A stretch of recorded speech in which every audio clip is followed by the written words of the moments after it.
Hey, what are you wearing under that dress? Just so I know how much you can bet. My husband's gonna kill you.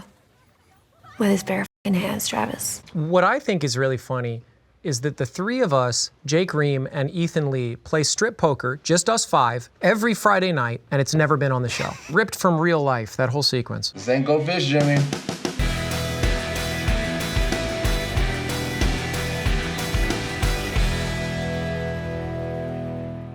I ask you all to remain standing as we honor a man who dedicated his life to preserving our way of life. In this episode, you guys are all back at the ranch and they're gonna be selling things, kind of like a fire sale. But then there's this really endearing moment of silence for John and for Colby.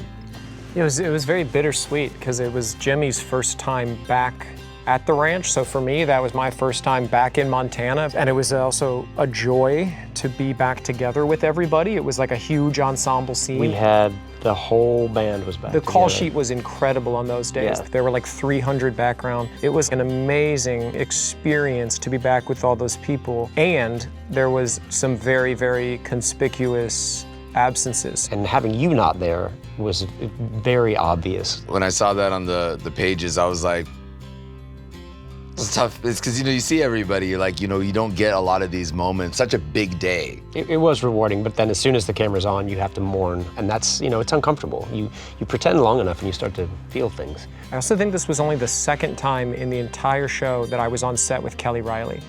Really? Season 1, when she takes the bath in the tub outside the house, Yeah. I'm like in the field In the over there, trough. like working on a sprinkler. And I think this was I love the how second this is how time. you work on a sprinkler. Well, yeah, that's wrenching that sprinkler. You're like working on this sprinkler out Yeah, there. exactly. I shared a collective look with a lot of our cast while we were shooting these scenes, and the knowing looks of what are we supposed to do now? What are our characters? Where do they go? We've been branded. We've devoted everything that we have in our lives and our futures to this thing, and it's being pulled away from us. Should we be looking for jobs? I mean, there won't be much but day work around here. And watching it slowly disintegrate in front of your eyes, it's like, carrying the furniture out and selling everything. For Rip and Lloyd, Rip grew up on the ranch. He's lived there for most of his life. Lloyd has lived there for most of his I life. spent my whole life here. Me too.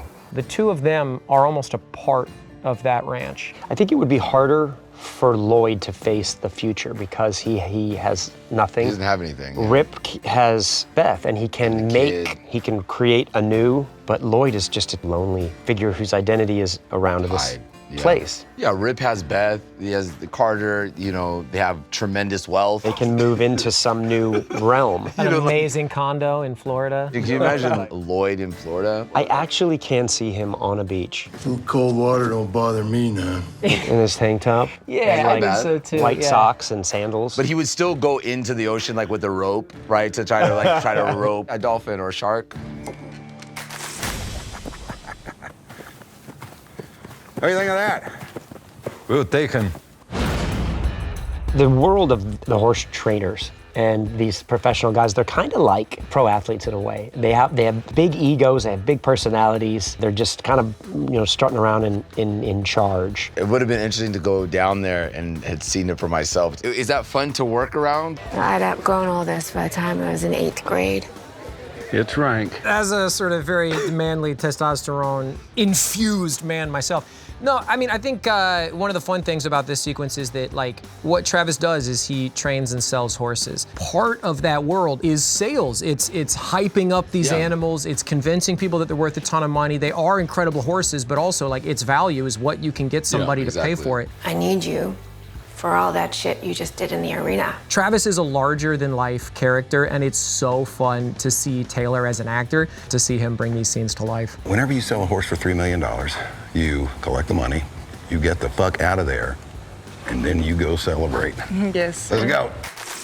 Speculation of repeated sexual encounters between the Attorney General and Miss Atwood have been uncovered. We're at a place where there's just a lot of news that's breaking. They find out that there's a love affair between Sarah Atwood and Jamie Dutton. How could you know that? That opens up the investigation in a little bit of a different way. There's a little bit more pressure. Getting tied to Sarah just opens up an avenue of inquiry. And, because something awful has just happened. It's only a matter of time before they figure it out. Did Sarah Atwood have an office on these premises? If you know ultimately you're probably gonna go down, what's the softer landing? I still think Beth is his worst enemy. I couldn't agree more. If I was Jamie, I would confess to my crimes and try to go into protective custody. Exactly. You're having fun yet? You destroy me, you destroy yourself. I love seeing the sort of confident, capable Jamie back after Christina sort of pumps him up and sets him on a path. It's clear that when he's animated by a sometimes stronger personality than his, when somebody shoves him in a direction, he's capable of continuing and pushing forward in that direction. So I'm sort of excited to see Jamie back on his feet. Thank you. I think you're right. I think when he's on the ropes and he's kind of defensively fighting, he's got a trajectory of how to get out of it. And he's so smart. He's always, on his back foot and getting pummeled, throughout the whole show. He's just getting whooped. But I think he probably thinks he can salvage his life and his career. I think he sees a way out. This speech will determine the course of your life, Jamie. He also has to remember that he has a son. Correct. Like, he has this family. It's felt like all of his centers of gravity have been stripped away. He lost John, his father, and then he lost Sarah. And this is such an important reminder that, hey, it's not over till it's over. You have Christina, you have this son who you are responsible for, and it feels like we see him in this episode sort of animated with a newfound purpose. The only reason I am helping you is because we share a child, and your legacy is that child's legacy. What? How am I supposed to run a ranch if you sell everything we own? Fellas, there is a ton of changes taking place on the ranch this season, some of them good, some of them bad. So let's delve into a little bit of what we know. Beth or Rip, most likely to take anger management classes? Beth. Rip. Rip. I'm gonna fucking click it. I'll fight you all goddamn day! That is one mad fucking man right there. Most likely to stop swearing? Beth. Rip. I love you. I see you at the house. But fuck you. Hannah, you're 0 for 2. Most Well, likely, it's not an answer. This is subjective. It's subjective. most likely to join a running club? Beth. Beth. I'm about to work you like a rented mule. Most likely to start crocheting in the evenings? Beth. Rip. I'm gonna sit in that chair until the morning. Most likely to start a podcast? Beth. Beth. Rip. What would he talk about? He had nothing to say. I don't know why he said He's like he's borderline nonverbal. She's the talker. Yeah. She's the one that's talking. Shut the fuck up and watch that sunset with me. Most likely to join a community theater troupe? Beth.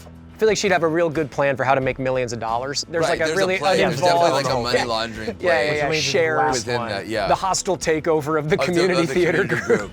You're dealing with me now. The last one, most likely to start investing in Bitcoin? Beth. Beth. You are a rancher. I am a businessman.